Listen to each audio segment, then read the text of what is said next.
seemed very difficult every time we thought of doing a Sammelan. Finally, we get to discuss upon the reopening of schools. We've had Sammellans on the efforts of school leaders during COVID, their best practices across geographies, tracking student outcomes virtually. But I am going to be a little biased over here. We've literally and eagerly waited for this theme, which is, are we classroom ready?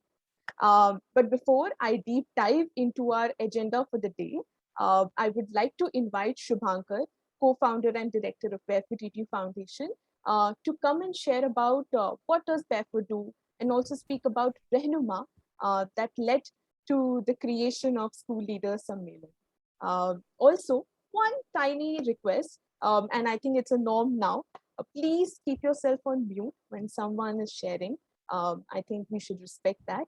Second, if possible, keep your videos on at least for some time so that we know who is joining today, and we all want to see your beautiful smiles. So yeah, over to you, Shubhankar. Also requesting Ishani to share the slide, please. Yes, I'll just do that.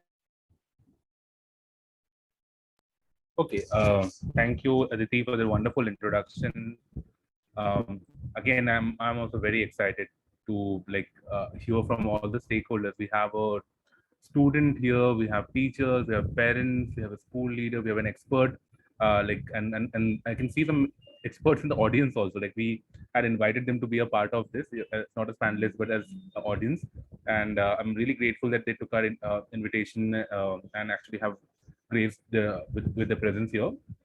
Barefoot Tattoo Foundation, I think all of you who are here have heard a little bit somehow, somewhere or somehow, and we are an organization that trusts big time in the capacity of people. Starting from our fellowship journeys, like the founders, Jonathan, Soumya, we had done our fellowships in Young India Fellowship, and me and the Teach for India Fellowship. Like starting from there, like we have seen how much potential the community has, like how much potential the the people in the community have, and in spite of them not coming from as privileged background or a convent school or well-to-do families, but still like they have so much potential, and that is where our belief system, our mission of the organization comes from. Like we want to build a movement of empowered leaders who would then transform the education in India right now, and we want the children to and when we mean by transformation of the education, we want children to receive an empowering education, which would enable them to dream, think, feel, and do. And like the reason we have been asked a lot of times, like why barefoot? Like why has the name barefoot? I mean, can maybe all of you take a moment and just type on the chat itself, like what is the first uh, thing that you would feel when you walk barefoot on the grass or like on the seashore? Like what is the sensation? What is the first thought that comes in your mind? Like where I mean, in places where we have walked like barefoot, like on the seashore, maybe on the garden, on the terrace, in the rain. Okay, I can see connection, freedom. Yes. Any other thoughts? Yeah, I think it's a unrestricted, like it's not like there's no inhibition, there's no restriction. Like you don't need anything, you just need your feet and you need to walk, that's it. So that's why the barefoot name. And we also want to have this approach in education, like unrestricted and unconventional and not very sophisticated, but still being very sensitive and focusing on details. So when you walk on the grass, you can actually feel the texture of the grass, the temperature of the grass, right? Yes, direct attachment to like where you're walking on. Like when you're walking on the seashore, like if you are barefoot, if it is a very sunny day, like you'll feel like you'll have blisters on your feet. Like you can't walk on the barefoot on the seashore. You will actually want to go into the like place where it is wet. You will want to go into the sea part of the where the waves are coming. Exactly. So we want to become an organization that is very sensitive, and we focus on the details as we go on this journey. And we have worked in three geographies before: Mumbai, Jaipur, and Karnal. And our mission, as I said, like we want to create a movement of uh, educators. How we go about doing our work, we have three focus areas. Like first is the early childhood education, which lays the foundation stone for learning to happen. The second focus area is school management, which creates the systems and structures conducive for learning. And third is the social emotional learning component, and which is done by the co-curricular activities, which helps introduce play and arts into everyday pedagogy.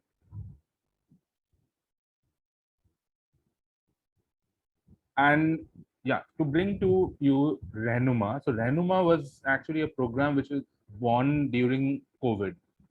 Like within this, when the schools were shut, like, and we were just thinking, what can we do? Like our usual program, like which would involve us going to the schools and conducting trainings or observing the teachers, that had stopped. And we were thinking, okay, how can we help the school? How can we help the school leaders, the teachers? And every time we spoke to the school leaders, they were coming up with different problems other than that, just like the teaching and learning to continue. There are so many other problems in terms of like the teachers not being able to use the technology, or for the biggest problem was the students were not paying the fees, and then for that matter the school had run out of this cash reserve and they were not able to pay teachers. Then the immediate need was for ration relief, like food ration to be distributed among the parents and the students. So a lot of problems were plaguing, and at that time we realized that it's uh, just like how barefoot is managing to survive and managing to transition like from one phase to another, like from the pre-COVID time to the post-COVID time. Like the schools are also an organization, a social enterprise in its own, right? So if we, Jonathan, Soumya, and I, like who have just formed the organization for three to 4 years, like if we are able to do it, and with the help of the incubators like that we have been part of, like Unlimited or Teach for India or Mantra for Change. Mute yourself. Thank you. Like with the help of these organizations and with the help of these experts, we were able to chart out a journey which made us grow through the three years. And now like we have a team, we were able to navigate through the pandemic. So why can't the schools like also be taken through a same journey? And that is when we envisioned Rehnuma, which would be a incubator for progressive school leaders of budget private schools, where we'll be working with them not only on the school management bit, but also developing the entrepreneurial aspect, like developing the entrepreneurship and the leadership qualities in the school leaders so that they can lead the organizations better. And one of the key features of Rehnuma is like getting school leaders together, like for peer learning to happen, like for peer sharing and learning to happen, because so school leaders, they are doing micro innovations in their schools. Maybe that's sometimes not highlighted. They're just doing it in their own geography, and that's not highlighted to like to others, other schools or other geographies. And that is where Barefoot wants to play a part. The school, we want to have the school leader sammelan, where whatever the good practices are, or whatever the challenges are, or whatever the ideas are, that can be brought together to this platform. We discuss together, and then we go back to our own schools and implement them. And once again, I would like to welcome all of you.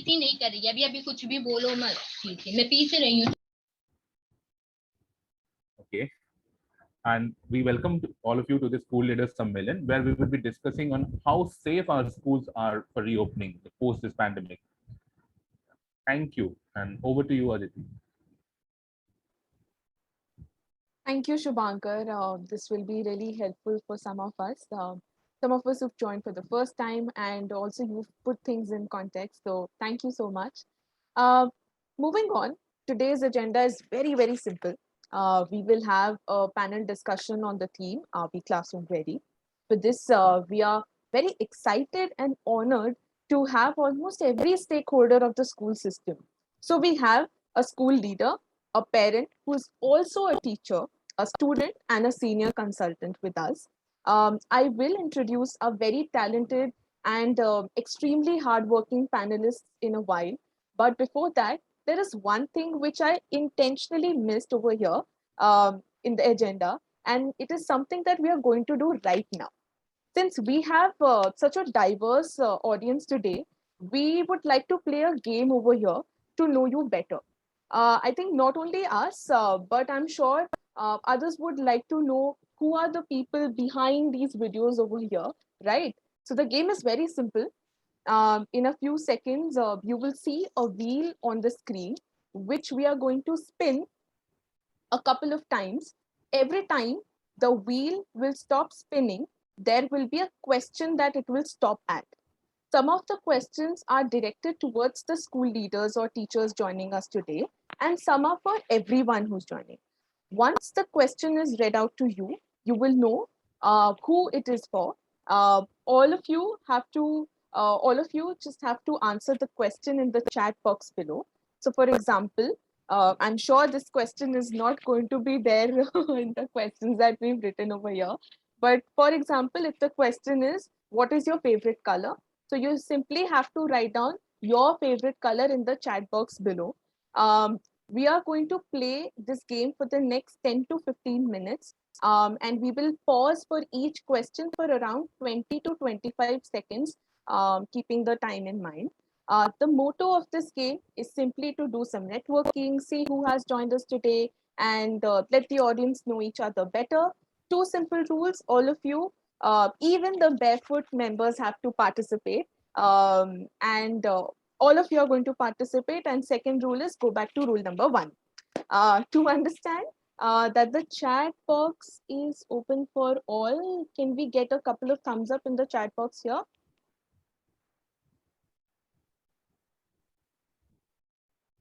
Okay, thank you. Thank you.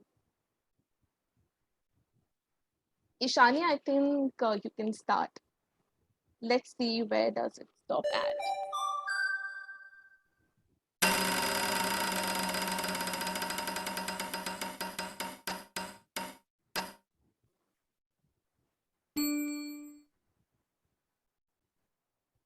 Oh, lovely. How do you spend your free time? So audience, you have to write down in the chat box below. Quick, quick.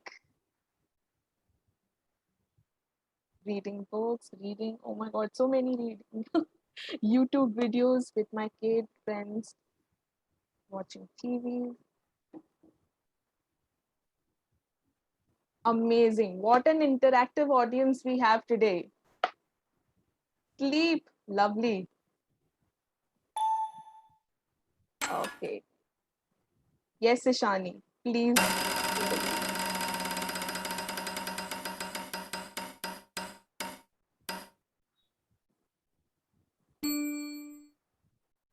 Who do you go to when your mind is in a fix?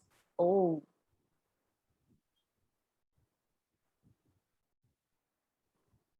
friends, mentor, homies, mom, Soumya, Jonathan. I go to sleep. Lovely. We can't stop, okay? So everybody has to continue for next 10 minutes. Okay. Yes, it's my turn.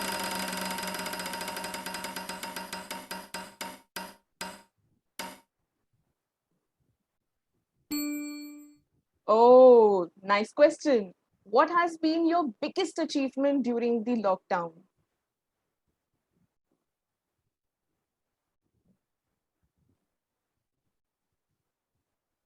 Got better at Canva. Superb. Starting the equality project. Lovely. Survival. Yay. Oh, amazing. Amazing. Now nobody can write survival. It's being copied.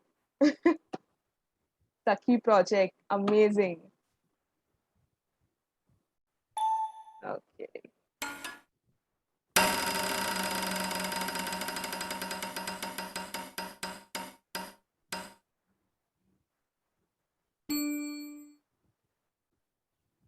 What part about education has brought you immense satisfaction?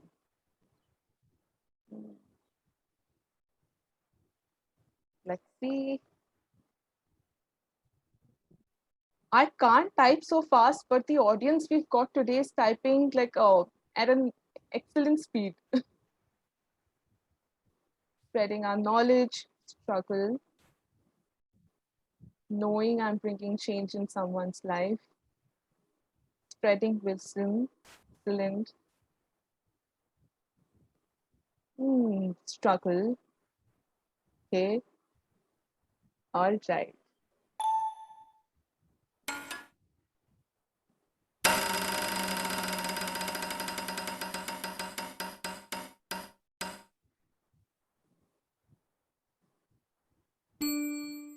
Until I am measured, I am not known. Yet how you miss me when I have flown. What am I? Oh, so this is a riddle. Let's see. Let's see. Where are we over here?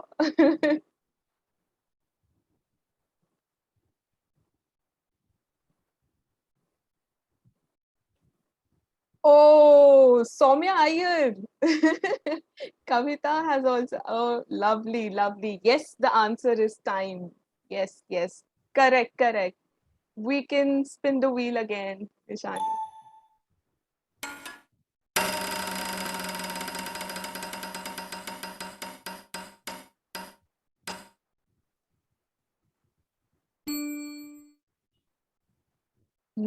Interesting question. So we'll know a lot of you have good skills over here. What is your most useful skill?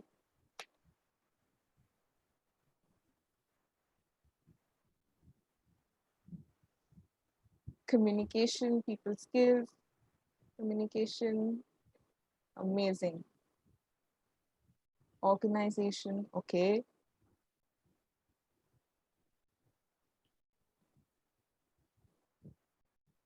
Listening skill, that's a very important skill. Relationship and communication.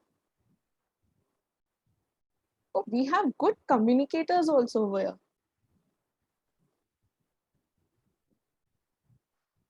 Lovely, lovely.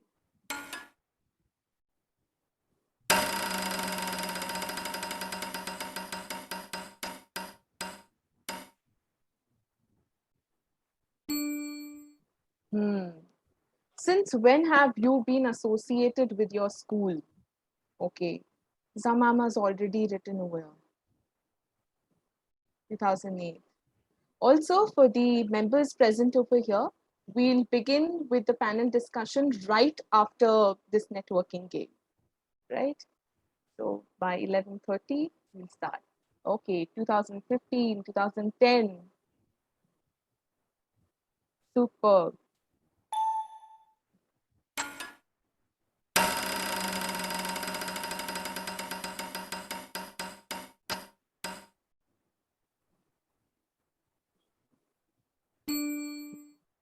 What or who has given you hope in these difficult times? Interesting.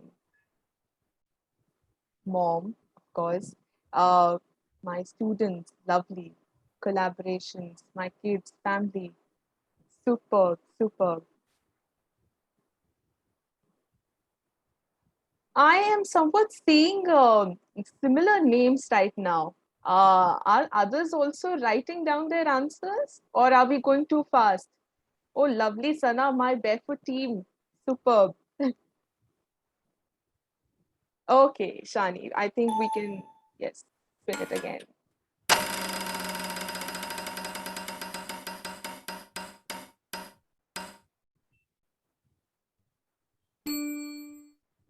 Interesting question. How many languages do you know? I know some of us know at least 5 or 6. Oh, superb. Four, three, four. Oh, okay.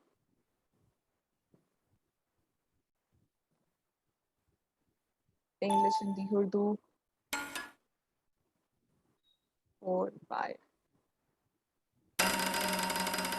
All right. Thank you, everyone. Yes. Last 3 questions we'll do, and then we'll begin with our panel discussion. Yes. What is the one piece of advice you would like everyone to follow?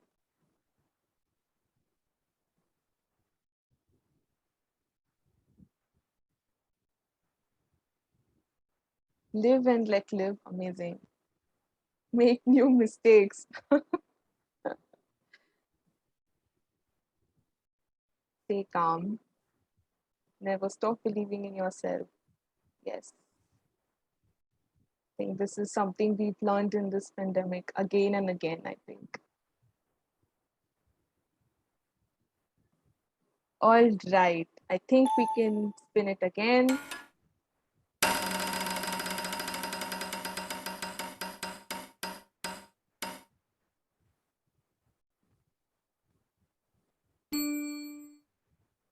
What is the end of everything? I think it's a riddle over here.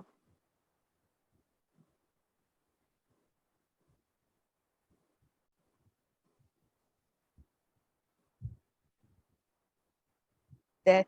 Yes, yes. Correct, correct.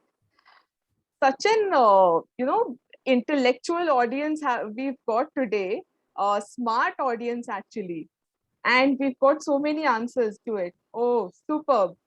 Yes, all of you are right over here. Last question.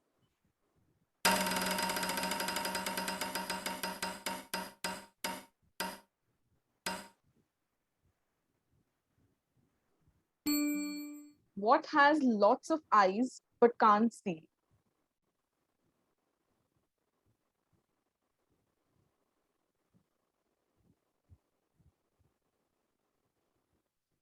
Oh, everybody knows the answer over here. Yes, it's a potato. All right.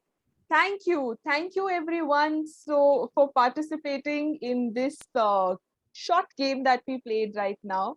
And thank you that everybody wrote in the chat box over here. Thank you so much. So could anybody write down the theme of the panel discussion in the chat box below over here? Because we've sort of told it a couple of times. Let's see how many of you were paying attention. The teacher in me has asked this question to all of you. Are we classroom ready? Correct. Are we classroom ready? Okay, okay. So I know nobody has slept till now. This is the right moment to begin with the panel discussion. Okay. Um, yes, the theme of the panel discussion is Are we classroom ready? And in the panel discussion, each panelist will get around 8 minutes to speak on the reference points, which are will the life at schools swing back to pre-pandemic normal once they reopen? Should secondary schools open first, or primary or pre-primary schools should open first? Has the gender and socio-economic divide become even worse after the closure of schools? What are the steps for health and hygiene that the schools should take? And with this, I would like to introduce our panelists over here. First, I would like to introduce Lata ma'am, who's joining the panel discussion as a school leader from Purushottam High School. She's a bachelor in dentistry and has specialized in implantology from St. Peter's University, Germany. She is into private practice since the last 3 decades. She has been the pioneer in setting up a charitable state-of-art dental clinic for underprivileged children situated within Purushottam High School premises. This is the first of its kind in India. Her passion for education, kindled by her late father, has led her to walk the path initiated by him. She heads the primary section of the school and now has dedicated herself to fulfilling her father's dream of providing quality education to the needy. We welcome you, ma'am. Welcome. Okay. Second, we have Dr. Amit Chandra sir, who currently works with the Second Central Square Foundation as a senior consultant previously. He has worked with Delhi-based think tank Center for Civil Society as associate director, leading the policy advisory vertical of the organization. He has played a crucial role in developing, strengthening, and scaling up National Independent Schools Alliance, NISA, the National Federation of Association for Low-Cost Private Schools, as a national coordinator. In his last full-time engagement, Amit was based in Kabul, working for the Asia Foundation, providing knowledge and technical support to the Ministry of Education, Afghanistan. We welcome you, sir. Third, we have Shahjahan Sheikh ma'am from Sir Syed English High School. She will be speaking as a parent and a teacher in the panel discussion.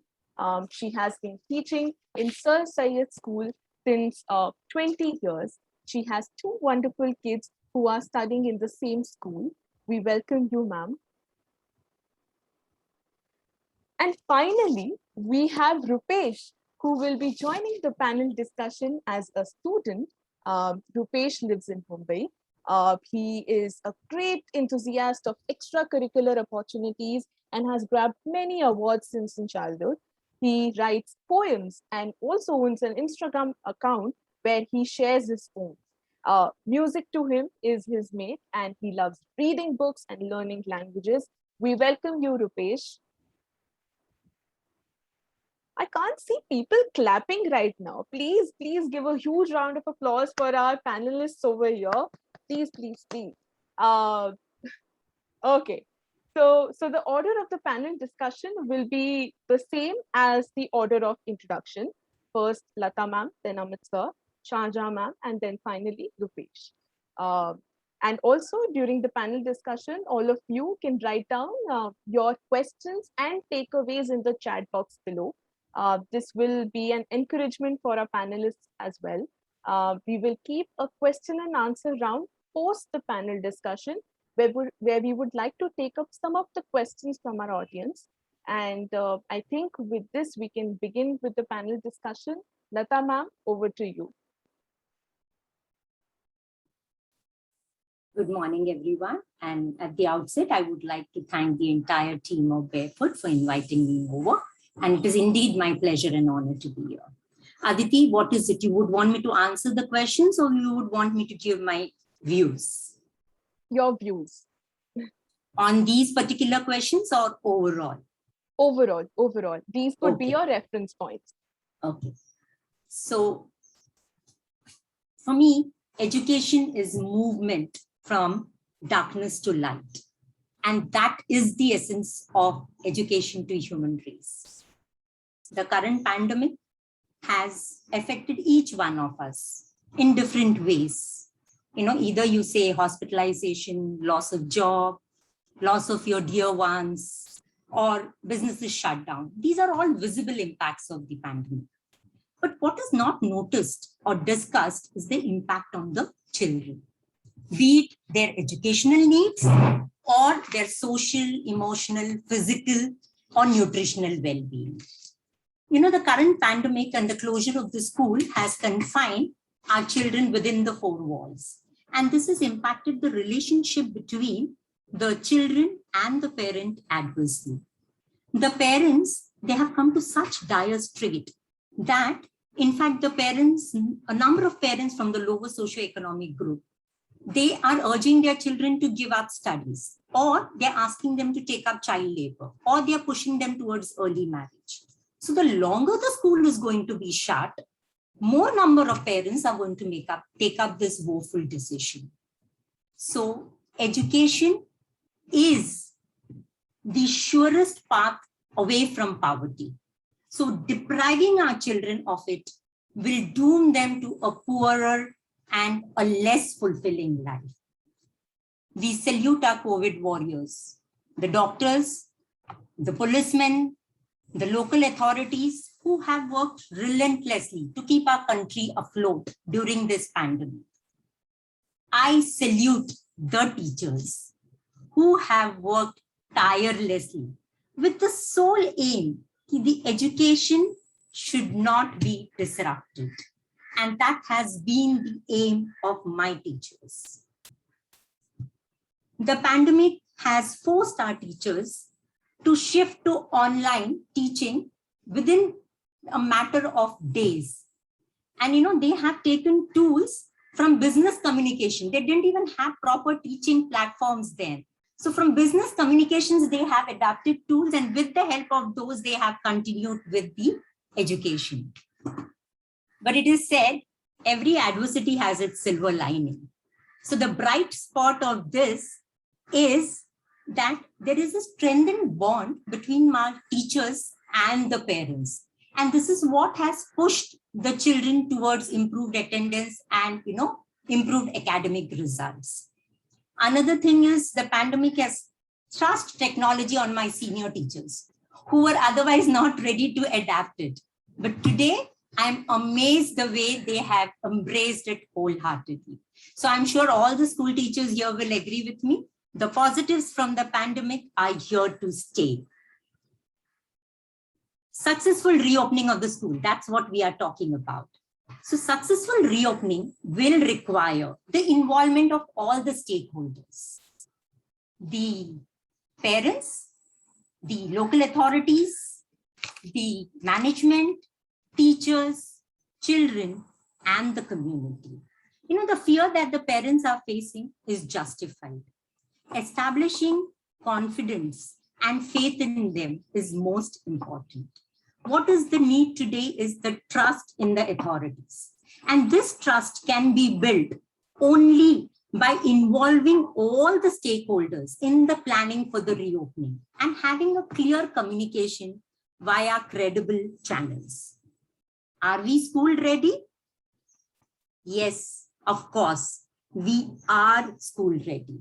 The only thing I would want is the guidelines that come from the authorities should be flexible and adaptable to adjust to the changes that may come up later. None of us know what the future holds for us. So whatever the protocols they set, I would only request the authorities to let it be flexible and adaptable so then we can adjust to the changing needs.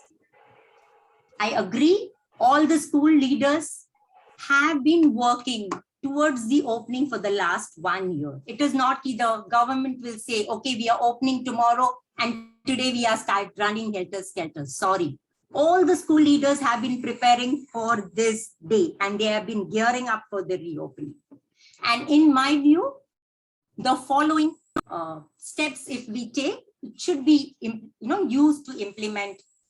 And the first point that I would say here is the data that we have collected over the years. All the school has done in this 1 year, we have been collecting data. With the use of this data, we have to make calculated decisions. It is said disaster does not impact all the groups in the same way. So with limited resources in hand, it is absolutely crucial that it should be given to the most needy. Now, what do I mean by the most needy? There are children who are slow learners. There are children who are first generation learners. They do not have parents at home to support them. There are children who do not have access to digital devices. They do not have the money to buy Wi-Fi or to have proper network connections. In fact, my teachers tell me, madam, they sit in the terrace, they sit in the autos on the road so that they get uninterrupted services and they can go on with their online lessons. Or there are households where there is a single device which shared by a couple of children in the house. And even this smart device is taken away by the father. And they have to patiently wait for the father to come back home in the evening. And then they will take turns to go through all the videos and audios or the lessons that the teachers have posted for them. And then they will complete the assignments. And the teachers, I'm not surprised when my teachers tell me, madam, we received the assignment as late as 12 o'clock or past midnight. But this is the condition that my children are seeking education. Their 10 by 10 room is their bedroom. It is their living room. It is their kitchen. It is their study room, all inclusive. So when my child is attending a session, there is a mixer grinder whirring at the background, or there is a television running at the background. And in these dire straits, my children are taking education. And there are certain parents, they used to drop their children to school and then go to their work. These parents have nowhere to leave their children. One more yes. for you. Okay, fine. These parents have nowhere these children to go, So these are the children who should be first given chance because we are going to have limited number of children. So let us give the limited resources to these children, I would say. And I would say that, we have to follow protocols like sanitization, wash program. What is wash program? Washing your hands, sanitizing, hygiene. thermal, all those things everybody are doing. But I would like to emphasize on accelerated learning, which will help you to bridge the gap of the learning loss that we have had. I would talk about blended learning, where we continue online plus offline education. And I would say that our teachers need to be heartful teachers. Today, when our children come back to school, imparting education is not the only thing. Connecting with my children is what is important. And for that, your teachers have to be trained. They have to be trained for special education needs. We need to have in-house counselors, to take care of their emotional needs. So all these factors are absolutely essential. And like what Napoleon Hill said, don't wait. The time is never going to be right. Let's all put our hands together, all the stakeholders over here. Let's put our best foot forward and work towards reopening of the school. And I'm confident every school leader who's sitting out there is waiting with open arms to embrace her children when they come back. And they will not leave a single stone unturned to make their school a safe and a secure place. And my teachers will continue to inspire the generations to come. Thank you so much, ma'am. Over to you, Aditi. I'm sorry if I've overstepped the time. No, it's okay. Thank you, Lata ma'am. I think the line which you said now, that imparting education is not important. Connecting with students is important right now. I think I am going to take away that thing. So thank you very much. Next, I would now like to welcome Amit sir over here to share his thoughts and insights on this particular theme. Are we classroom ready? Thank you very much, Aditi. How much time do I have? 8 minutes. 8 minutes. Perfect. So within 8 minutes, let me briefly present my perspective on all of these questions. And I will be to the point. And let me also tell you that I am not going to present my views as a teacher or as a school leader or as a student. I think there are representatives who would be making that case. What I would bring in here is a thinking framework possibly to find answer to all of these questions, because these questions, I don't really think it could be either yes or no or apple and orange kind of question. But certainly, what kind of framework should we be adopting to reach out to some of the answers of these questions? So I'll try to bring that perspective. So let me go questions wise. The first question is, the schools are preparing to reopen. Do you think that life at school will swing back to pre-pandemic normal? And in fact, I would once again question that. The pre-pandemic normal, what was it so great that we all desire to go back? Or don't we think that pre-pandemic also as a normal, there are very good things of our education system, but at the same time, there are many flaws as well. And I have been actually in my course of work and in my personal life too, I have been highlighting multiple challenges within the education system. I think pandemic actually gave us a very good pause, a break to think and rethink about our education system, that the way it is designed. Can we, while we go back, can we make it slightly even better, even a 5-10% better? Wouldn't that be, or better meaning, I wouldn't even go to call it a better, but at least different. Let's try out different models and see if we can do things slightly different, which if it works, we continue to adopt and scale up. If it doesn't work, we change once again. And therefore, I would be of the perspective that change is the only constant thing, right? And therefore, we have to constantly think about what are different new interventions we are bringing and constantly improving upon ourselves within the limitations that we have. So in the virtual world today, we have certain limitations, but certain advantages as well. So pretty much thinking from the mental framework of what is the situation, do a good situation analysis, and based upon that, take a call. And always constantly think of making best of even your disaster. even the pandemic we have gotten, it has certainly created some opportunity. So my clear answer is no, nor that it should be. No meaning we should not go back to normal as pre-pandemic normal. We should go back to normal, but not the pre-pandemic normal. And let's try to figure out things slightly different, meeting the needs of, I mean, what I'll say today, if we are sitting here August 2021, meeting the needs of August 2021, not the March 2020, right? That will be my way of thinking. And now within that, what all needs to be designed, I think Lata ma'am and others are here who are the practitioners and who could figure out best way. But as a policy perspective, I would kind of give them, give them the authority to take the call in a manner they find the best and suitable. The second question is, if I agree that secondary schools should open first, or in other words, are the children in primary classes more susceptible to corona? Well, there has been such a long debate around the subject, and I think this is more of a matter for the health experts to decide.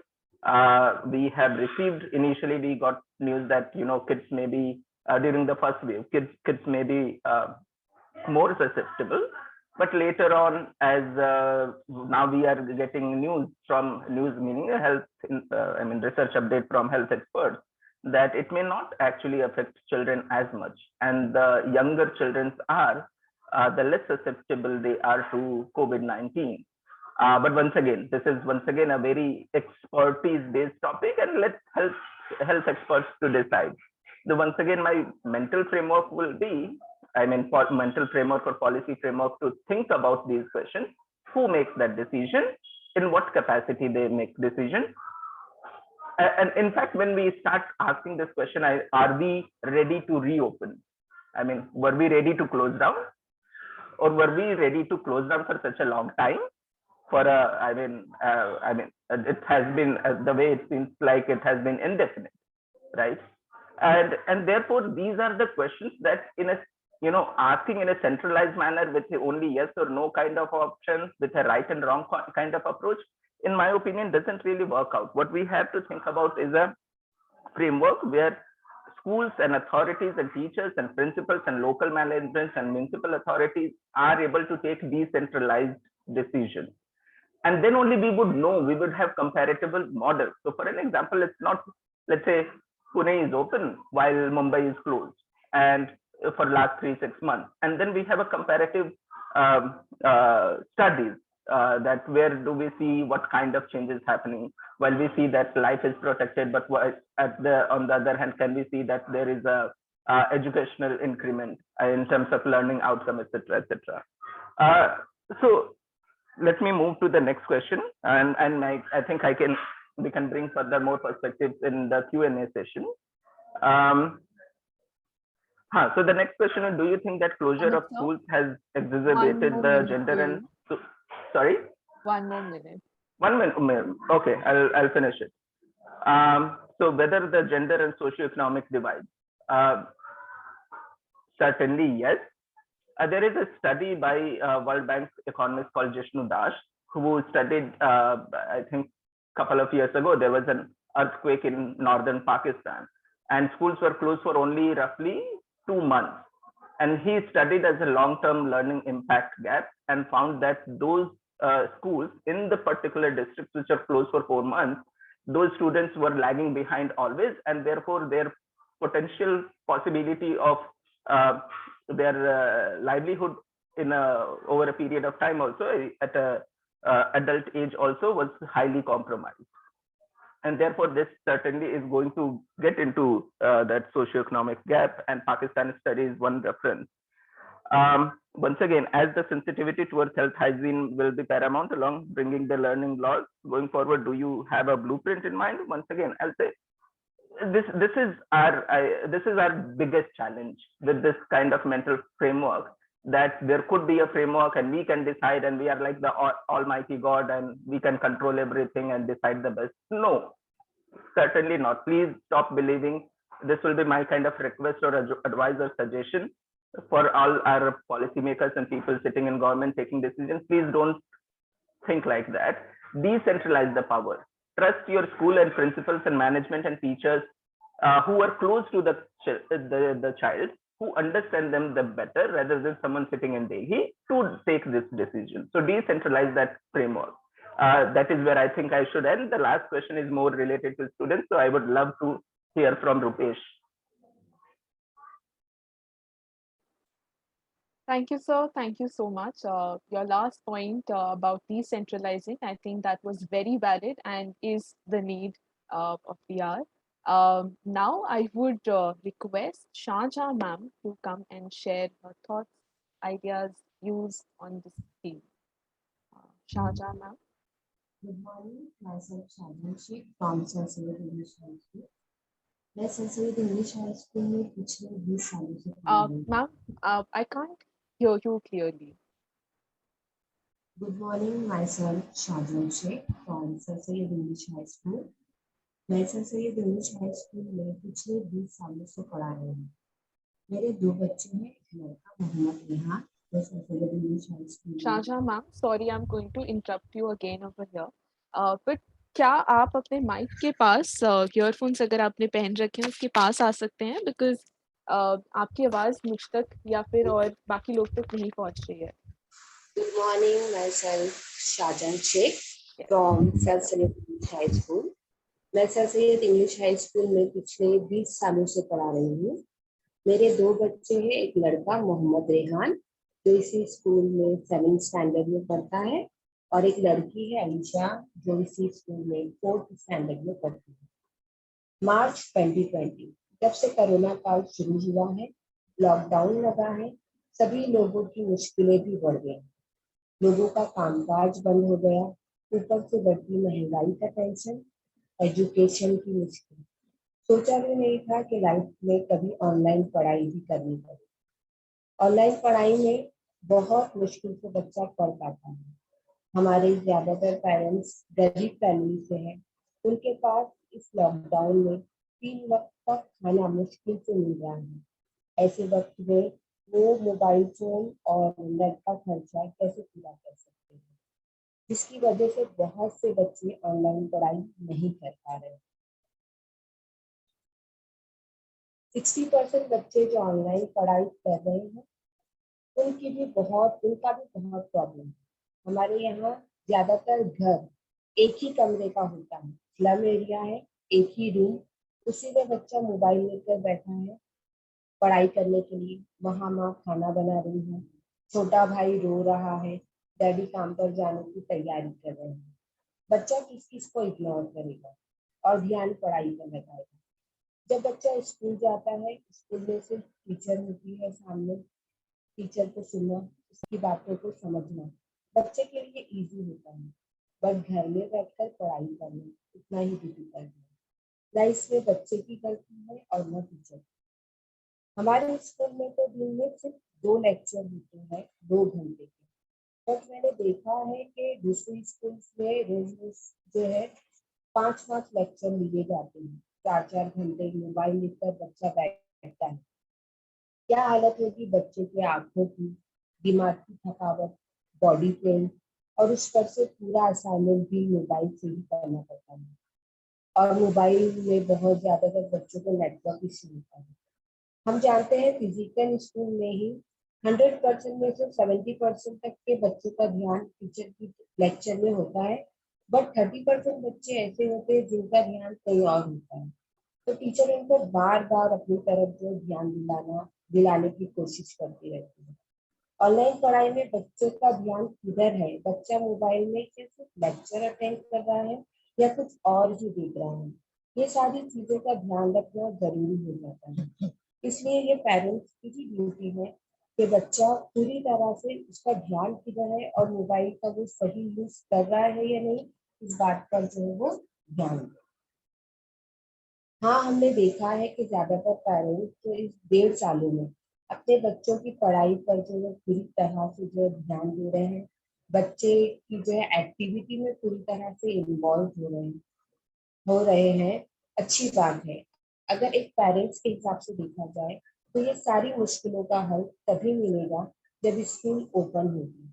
But कई बातों का डर भी लगता है। Pandemic है, बच्चों पर कहीं कुछ बीमारी का असर ना हो।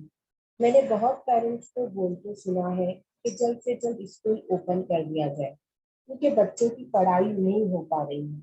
अच्छे बच्चे भी देखा है जो इस साल जो है पढ़ाई में पीछे हो गए हैं, एक्टिविटी में पीछे हो गए हैं। कुछ अच्छे बच्चे हैं जो पढ़ाई ही नहीं कर रहे हैं। ऐसे भी बहुत पेरेंट्स हैं जो कामकाज नहीं होने के कारण अपने बच्चों की फीस नहीं भर पा रहे हैं, उन्हें स्कूल से निकाल रहे हैं। बहुत प्रॉब्लम है। कहाँ तक हम इस प्रॉब्लम को सॉल्व कर पाते हैं ये तो वक्त ही बताएगा। पैसे नहीं है पढ़ाई के लिए, बच्चों के पास बुक्स नहीं है, पेरेंट्स फीस भरने और बुक्स खरीदने की कंडीशन में नहीं है। कुछ पेरेंट्स के फैमिली मेंबर जो है वो हॉस्पिटल्स में हैं, तो हॉस्पिटल्स के चक्कर लगा रहे हैं। इस पूरी बातों का असर बच्चे की पढ़ाई पर पड़ रहा है। बहुत प्रॉब्लम हमने देखा है इन 1.5 सालों में। ओवरऑल देखा जाए तो स्कूल ही ज्ञान का मंदिर है, और वहीं पर बच्चा जो है प्रॉपरली अपना एजुकेशन जो है वो पा सकता है। विश करती हूँ कि जल्द से जल्द जो है ये कोरोना काल खत्म हो जाए, सब कुछ नॉर्मल हो जाए और अपनी स्कूल जो है वो अच्छी तरह से हम लोग ओपन कर पाए। Thank you. Thank you ma'am. Thank you Shahjahan ma'am. पर मुझे आपसे ये चीज़ मतलब येस और नो तो नहीं, बट एक सवाल जो मैं अभी आपसे पूछना चाहती हूँ, बिकॉज अभी टाइम है हमारे पास, कि आप इसके फेवर में हैं या नहीं हैं, ये मुझे थोड़ा क्लियरली आपसे समझना है।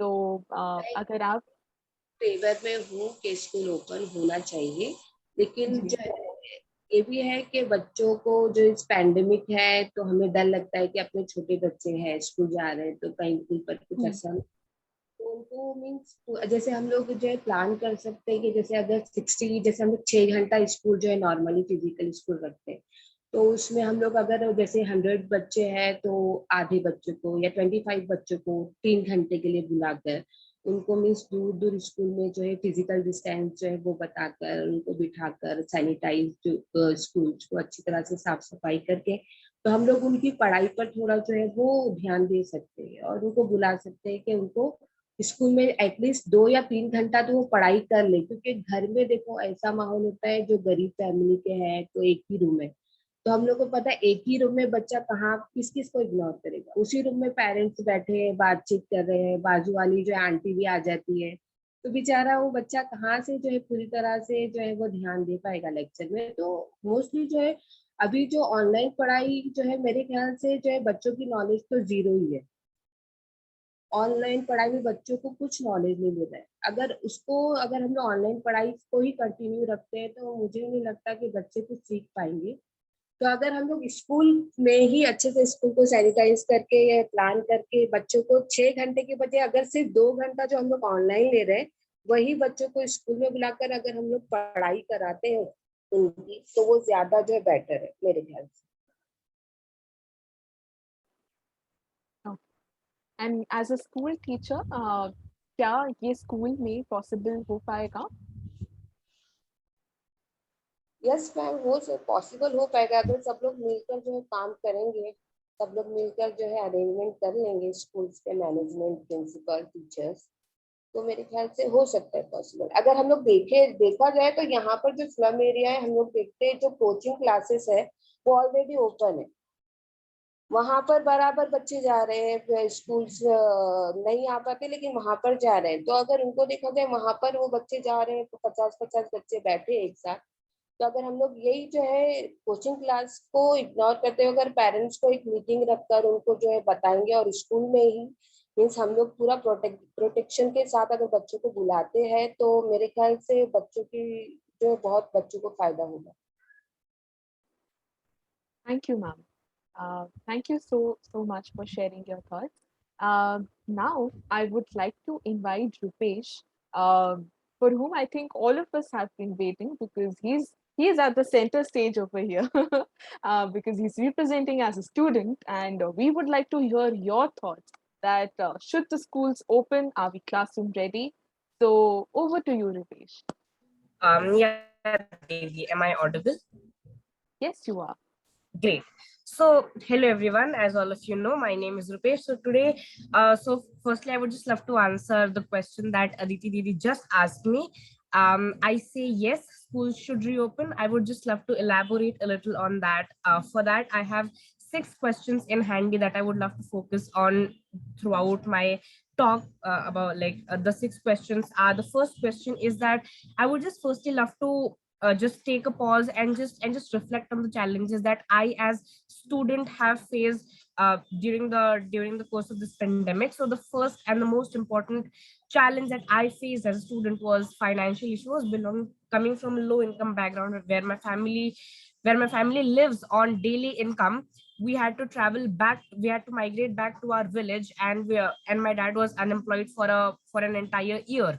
So at times we did not had even the money to maybe just have the recharge for me, so that I can attend the classes. So I think financial issues have been the biggest problem for me to tackle. But I think I was privileged enough that I had friends who just helped me with raising funds, and I was successfully able to raise funds for myself, from which I was able to bring a laptop for myself, with which I am communicating with all of you over here right now.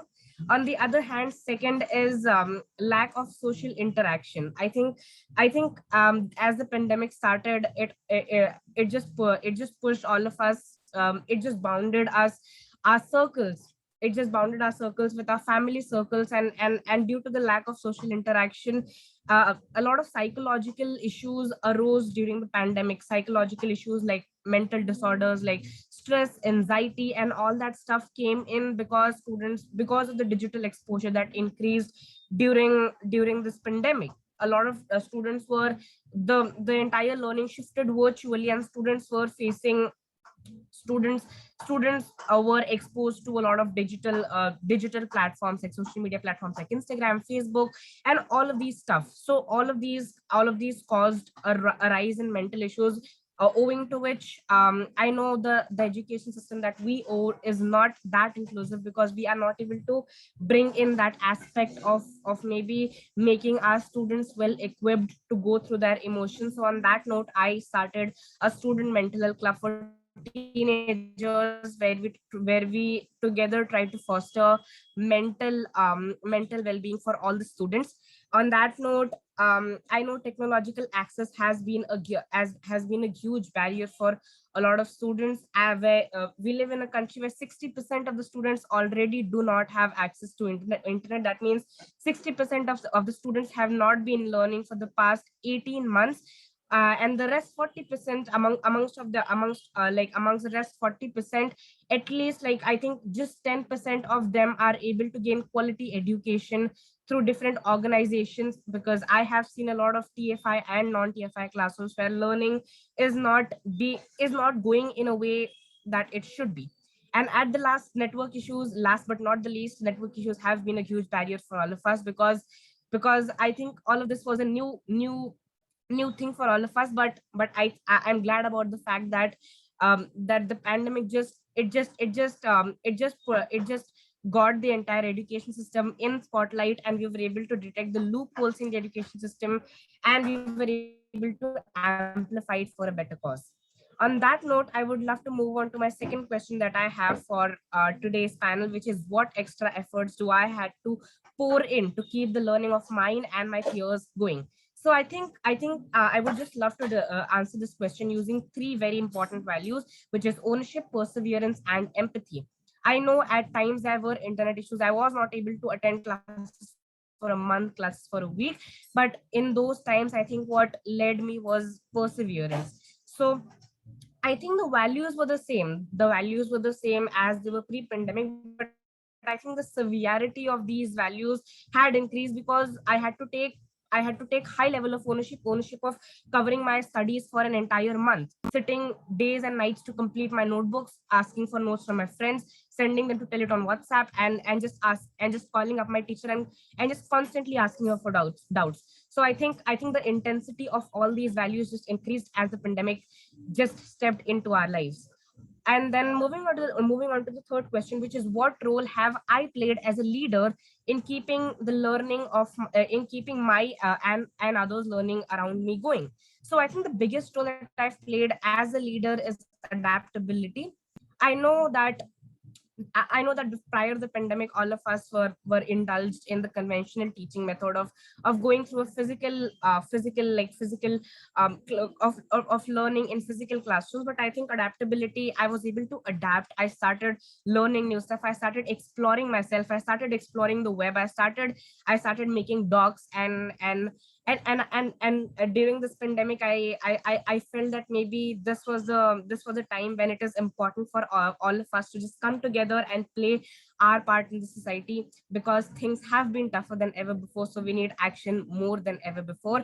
On that note, I started one of my personal initiative with one of my peers, which is named as Holistic Approaches, which fosters a safe space for students and educators to come together on a common platform to discuss about issues that matter to all of us. So on that note, I would just love to end this answer by this firm belief that I keep in mind always, is that every challenge comes with an opportunity for us to amplify ourselves. So let's take this as a challenge, and let's just amplify our education system for a much more for a better tomorrow. On that note, moving on to the next question, the fourth question, which is what is the cost of schools being closed for the past 18 months, the cost to me as a student? So the first cost is learning loss. As I already mentioned, 60% of our students have already not been learning. So how do we get them back? How do we cover the learning loss that our students have gained from the past 18 months? So firstly, how do we get these students back is very important.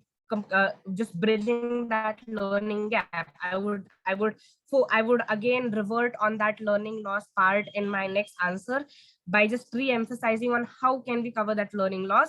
Second is increased dropout rates. Since I think as the pandemic started, 75 million people more have been pushed into poverty. When I say 75 million, please don't focus on the numbers. Let's visualize people who are behind that. 24 million students have been pushed in conditions where they are not where they are in a condition of never returning back to school. So how are we trying to bring them back together? Because it is a condition, as I keep saying, the condition have been the things have been tougher than ever before, because something of this sort we've never experienced it. So I think we need to just get those students back.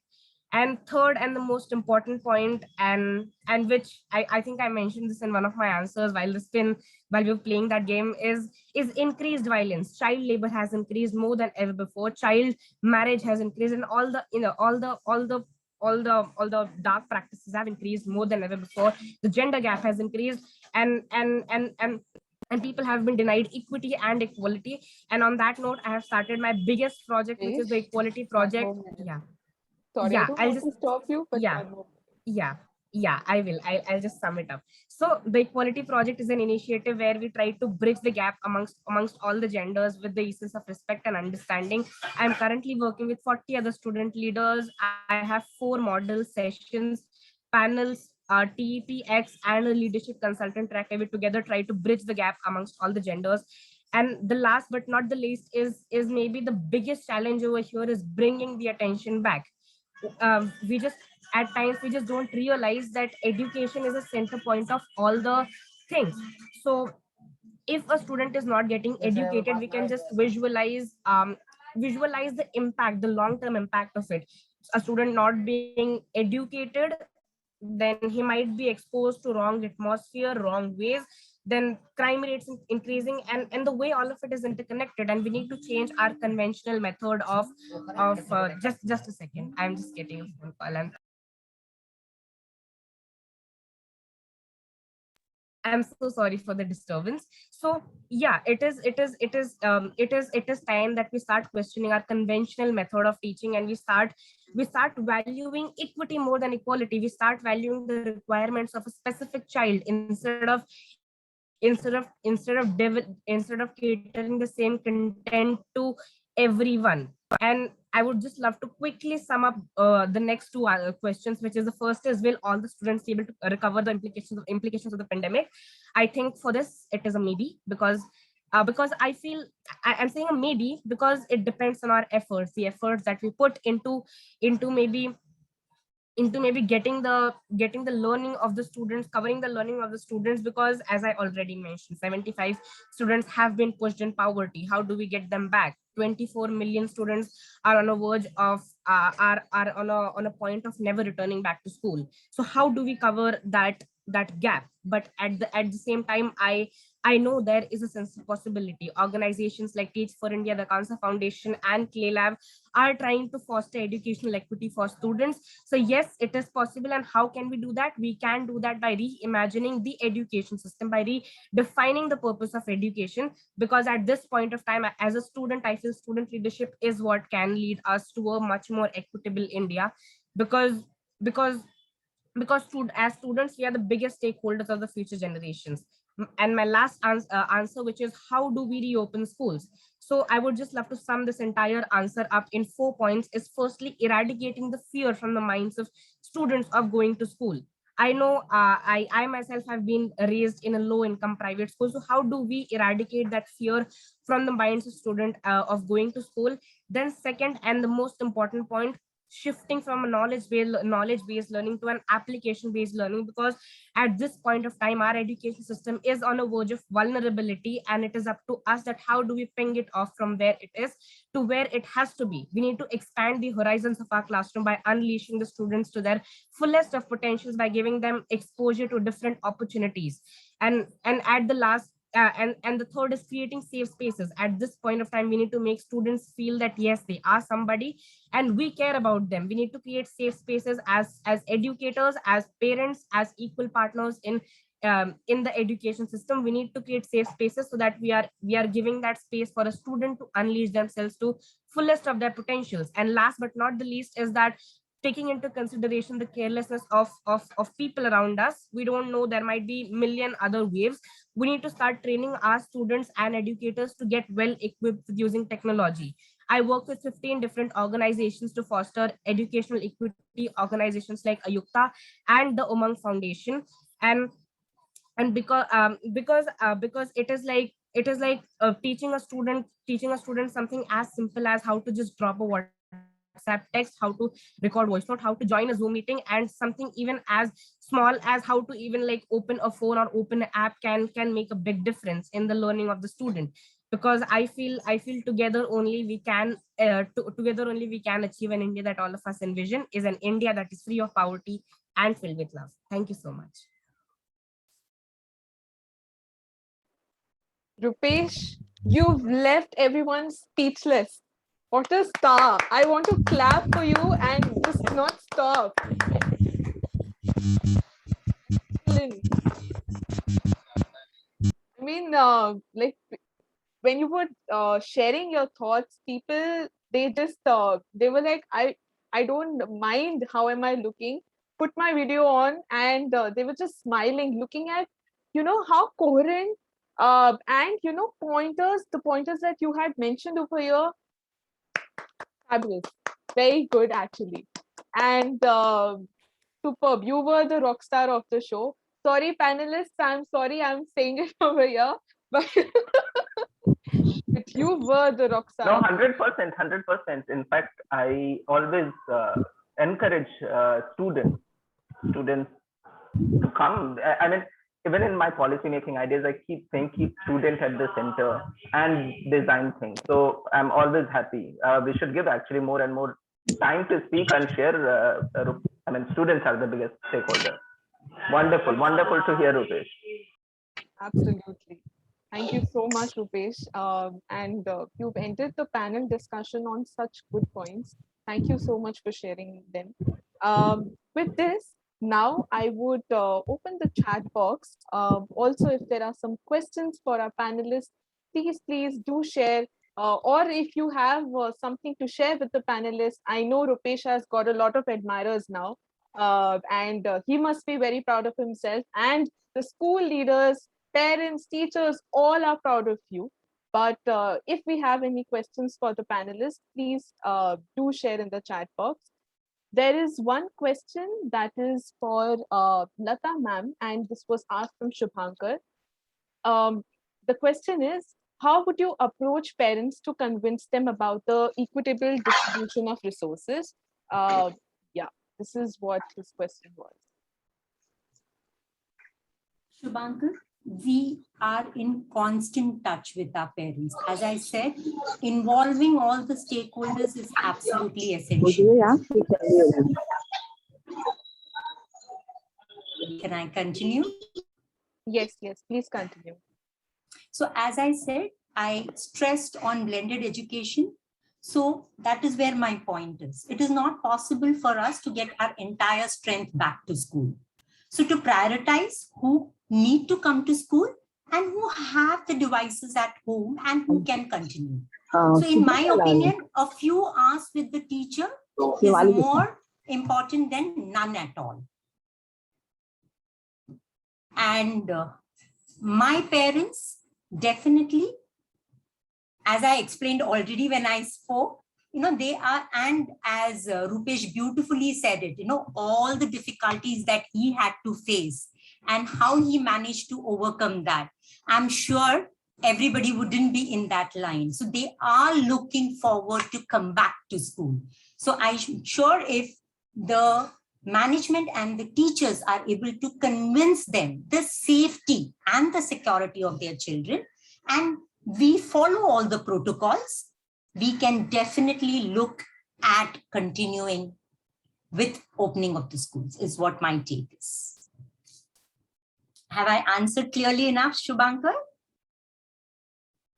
Yes. Thank you so much. Thanks. All right. I think there's another question. Question for Rupesh. Okay. I think it was written by Anuradha. Message you have. Okay, the message that you have for many children who are forced to abandon their studies. I think Rupesh had sort of spoken on this point already. So Anuradha, there is another question over here from your end. Is there a point that you feel has not been touched upon? Question for Amit. All right.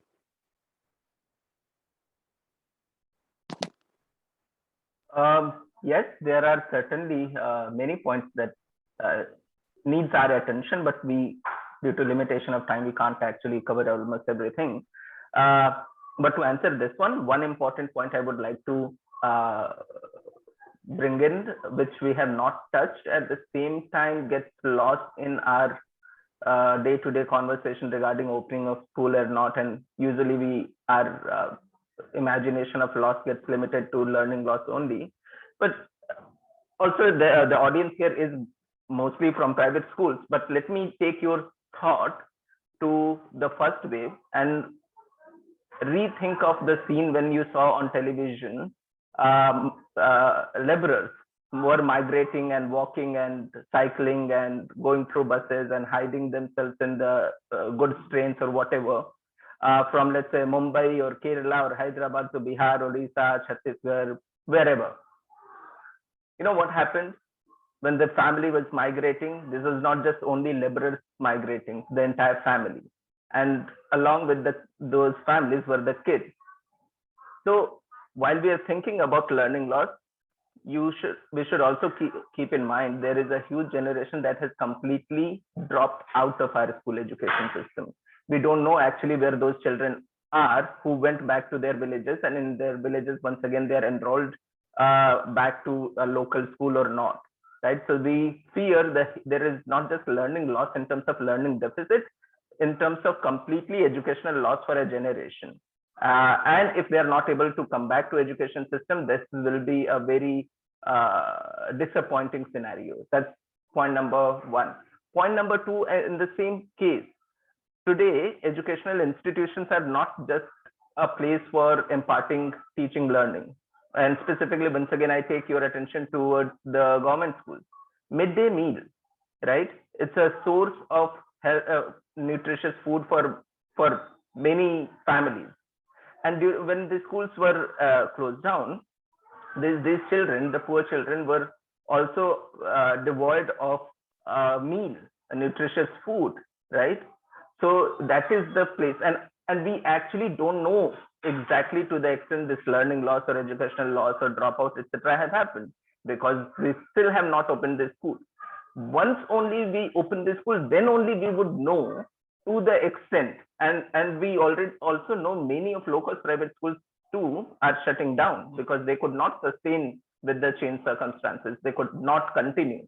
And if in between the mid of the academic session, if we uh, kind of decide to open, many schools would still not be interested in opening schools. Just to give you an example, because at the moment until the schools open, we don't really have data from the policy perspective and policy discussions. But recently, a set of data came from Haryana, where the enrollment in private schools have gone down by 12.5 lakhs. And once again, but at the same time, it has not increased in the government schools. So it will be immature to make a conclusion, but still we can guess that these may be the number of students who are dropping out from the academic year. And once again, when they come back to educational system, with what kind of learning loss, how would we bridge them, and all of these will be the questions to follow up. So I slightly wanted to take your attention, not only in terms of learning loss as such, but those who are completely dropping out, and this will be a generation.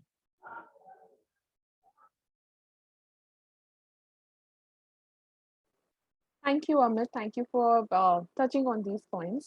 There is one question from Shubhankar, and anybody can answer that. And I think our panelists have touched upon this question like a little bit. How can we make ourselves conscious and ready to include students, parents, and community in the decision making in an affordable private school? Anybody is welcome to answer this question. Well, there is already a provision of school management committees. The thing is, not many schools actually like it and make it functional.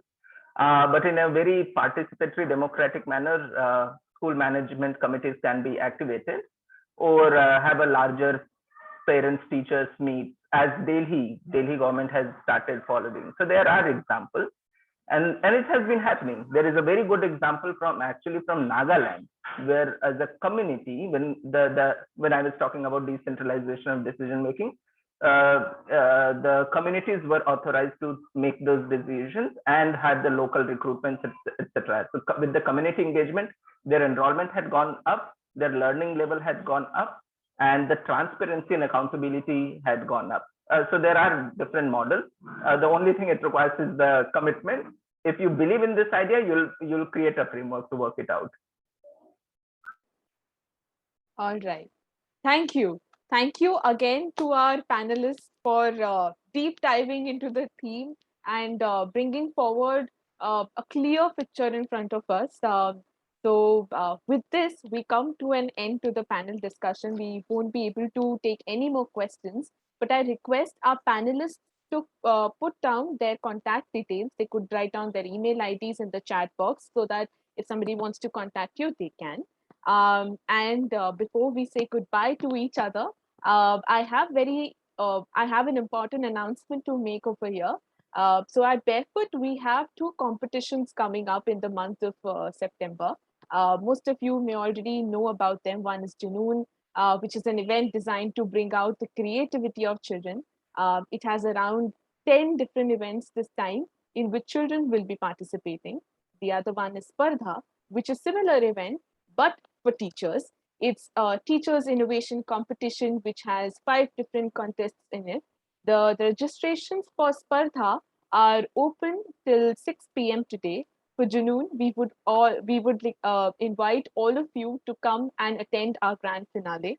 For registrations for Spardha, I would request Ishani to put down the details for the registration and also their contact details so that Pallavi and Ishani, you can be contacted for Spardha and Junoon. The final event is on 4th of September. So please participate. And with this, I would now like to thank the panelists again for taking out their time and sharing their valuable thoughts and ideas over here. Secondly, a special mention for Anuradha, who's the backbone of School Leader Sammelan. Thank you, Jonathan, Soumya, and Shubhankar, for always being there to support the team wherever required. Thank you, Pratyay, Sangeeta ji, Ishani, Pallavi, and Soumya for helping on the promotions, designing the brochure, and so many things. Thank you for being an amazing team as always. Lastly, a big thanks to all of you present over here for making this event super engaging. We shall meet again in the next event, next School Leader Sammelan or any other event. Thank you and bye-bye. Just last thing, if anybody has to say anything over here, we can just take one more thought, idea, anything, because we have 2 minutes left.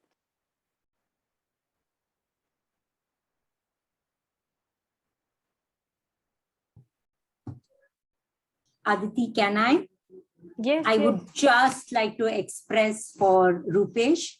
Rupesh, you were amazing. And as an educator, you have made me proud, Beta. You know, I used to feel in this 1.5 years, what is happening to my kids?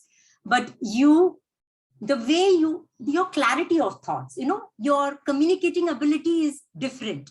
But what I loved is the clarity of thoughts and your perseverance. You went through so many difficulties, but you never gave up. The never say or the never die attitude is what I salute. Keep it up, Beta. And this is the way you go forward. And I'm sure you are only going to, you know, I can already see you climbing the steps. There I can see already Rupesh going. So kudos to you. Brilliant. Keep up the good work.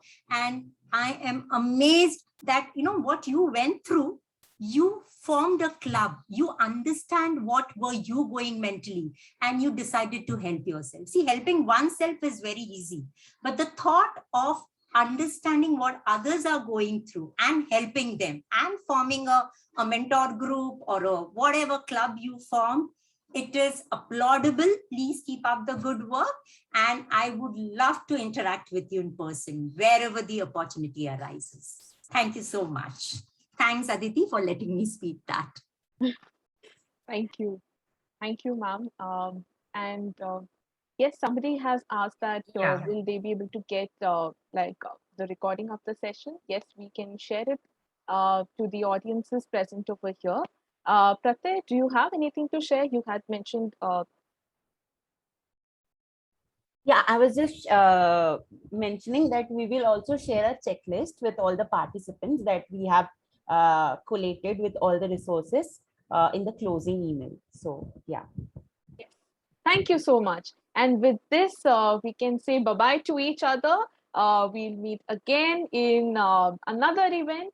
Rupesh, you raised your hand. So I'm going to let you speak over here and then we can all say final byes. Yeah, I just wanted to say this one thing, like as all of us as all of us are stepping out from the space, let's keep in mind that whatever we've heard in this panel, let's just not let it be words or maybe thoughts, but let's just try to bring them onto ground, because at this point of time, as I've already said, that it is very important that we start playing our roles in the society. So let's start playing our role as students, as educators, as parents, as as individuals in society. Let's start doing whatever we can at our own level, because many people out there are doing. I can see a lot of people taking a lot of initiatives, but just trying to do whatever we can is very important at this point of time, because yes, the time has been tougher than ever before, so we need to take more action than ever before, because then only we can gain an India that is free of poverty and filled with love. So let's just envision that India, and I know we will get it one day. So it's just that we need to keep working hard, and consistency is very important. Consistent efforts and taking ownership and accountability of things happening around you is very important. So yeah, that was it from my end. Thank you so much, and have a great day ahead. Thank you, Rupesh. Thank you for saying all of that.